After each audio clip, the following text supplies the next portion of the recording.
59वां अध्याय। ध्वज का पाताल केतु पर आक्रमण कर प्रहार करना, अंधक का गौरी को प्राप्त करने के लिए प्रयत्न करना। नारद ने पूछा, आप हमें ये बताइए कि सब सलाह करते हुए दैत्यों में से जो वह दैत्य बाण द्वारा विंध्य गया था, उसे किसने बाण से विदीर्ण कर दिया था? पुलस्त जी बोले, महर्षि रघुकुल में रिपुजित नाम के एक राजा थे, उसके ऋतध्वज नाम का एक पुत्र था। वही सभी गुणों की निधि, महात्मा, वीर, शत्रु की सेनाओं का नाश करने वाला, बलि, मित्रों, ब्राह्मणों, अंधों, गरीबों एवं दया पात्र दिनों में समान भाव रखने वाला था। उसने गालव के लिए घोड़े पर सवार होकर पाताल केतु की पीठ में अर्धचंद्र के सदस्य बाण से बड़ी तेजी से मारा था। नारद ने कहा, पूछा, उस श्रेष्ठ राजपुत्र ने जिस कारण बाण से उस दैत्य को मारा, उससे गालव का कौन सा कार्य सिद्ध किया? पुलस्त जी बोले, पहले समय की बात है। गालव अपने आश्रम में तपस्या में सदा लीन रहा करते थे। दैत्य पाताल के तो मूर्खता के कारण उनकी तपस्या में बाधा डाला करता और उनकी समाधि ध्यान को भंग किया करता था। वे उसको राख कर देने में समर्थ होते हुए भी अपनी तपस्या क्षीण नहीं करना चाहते थे, क्योंकि तपोबल से दूसरे का अनिष्ट करने पर तपस्या क्षीण हो जाती है। उन्होंने ऊपर की ओर देखकर लंबा गर्म निश्वास छोड़ा। वह सर्वथा अनुपम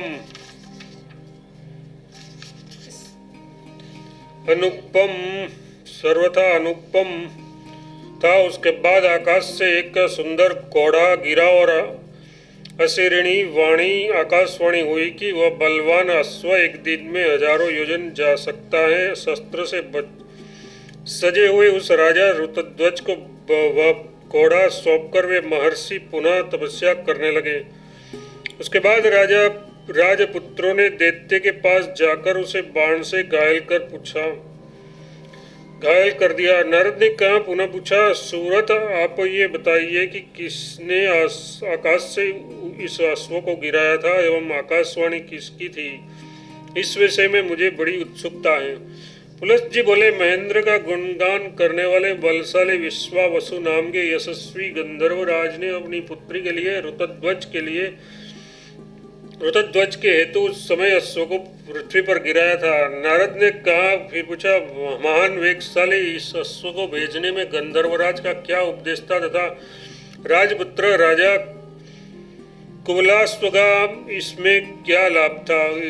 कृपया उसे बताइए। पुलस्त जी बोले, विश्वावसु की मद से अलसाई सी मदालसा नाम की एक भोली बालिक कन्या थी। वह शील और गुण से संपन्न त्रिलोकी की स्त्रियों में उत्तम सुंदरता की खानी और चंद्रमा की क्रांति से समान कोमल किशोरी थी। वृंदावन में क्रीड़ा कर रही उस सौंदर्य शालिनी को देवताओं के शत्रु पाताल केतु ने देखा और तुरंत उसे उठा लिया गया। उसी के कारण वह श्रेष्ठ घोड़ा दिया गया था। दैत्यों को मारने के बाद श्रेष्ठ उरुवाली स्त्रियों को पाकर राजपुत्र निश्चिंत हो गए।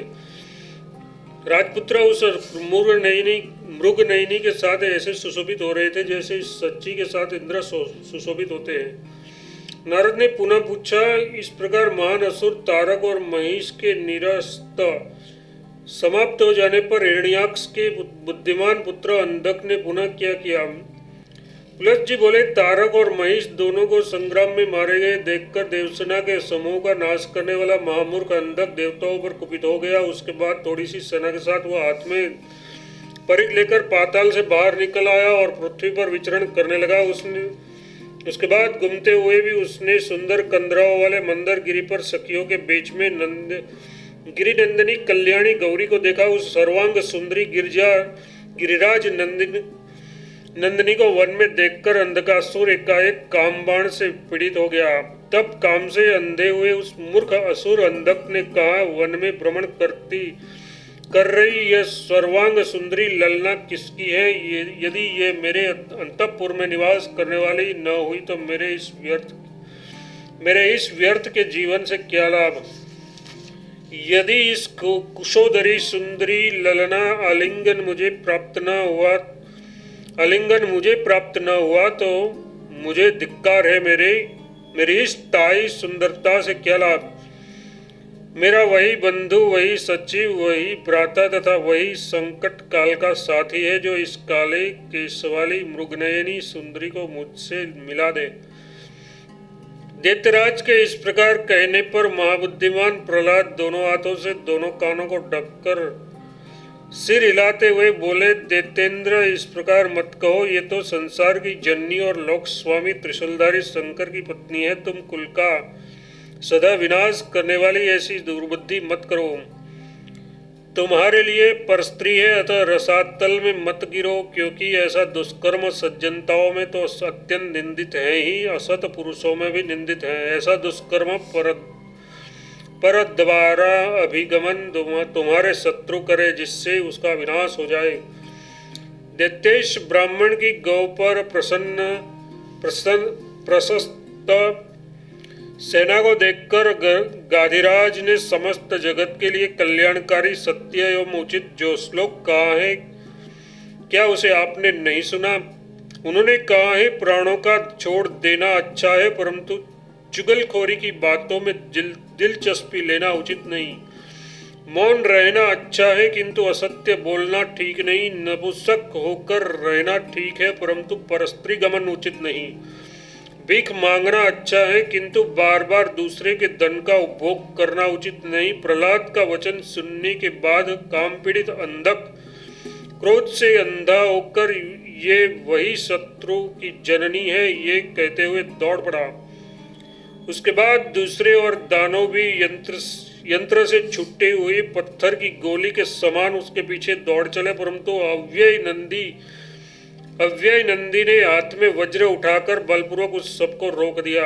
वज्र की मार से रोक दिए गए और भगाए जाते हुए वे मई एवं तारक आदि सभी दैत्य डरकर दसों दिशाओं में भाग गए। संग्राम में अंधकासुर ने उस सभी को नंदी द्वारा पीड़ित देखकर नंदी को परिख से मारकर गिरा दिया। नंदी को गिरा हुआ और अंधक को दौड़कर आते हुए देखकर गौरी उस दुष्टात्मा के भय से सैकड़ों रूप वाली हो गई। उसके बाद देवियों के बीच घूमता हुआ वह दैत्य ऐसा लग रहा था जैसे वन में हाथियों के बीच घूमता हुआ मद से चंचल दृष्टि वाला मतवाला हाथी सुशोभित होता हो, पर वह नहीं समझ रहा था कि उसमें वे नंदिनी कौन है।